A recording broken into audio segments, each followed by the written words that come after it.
یکم فروری کو امریکی فیڈرل ریزروز نے اعلان کیا کہ وفاقی فنڈز کی شرح کے ہدف کو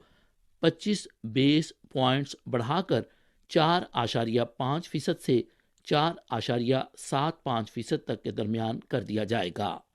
گزشتہ سال مارچ کے بعد سے فیڈرل ریزروز کی جانب سے شرح سود میں یہ مسلسل 8واں اضافہ ہے، جس کے نتیجے میں شرح سود میں مجموعی طور پر 450 بیس پوائنٹ کا اضافہ ہو چکا ہے۔ وفاقی فنڈز کی شرح کی موجودہ سطح اکتوبر 2007 کے بعد سب سے زیادہ ہے۔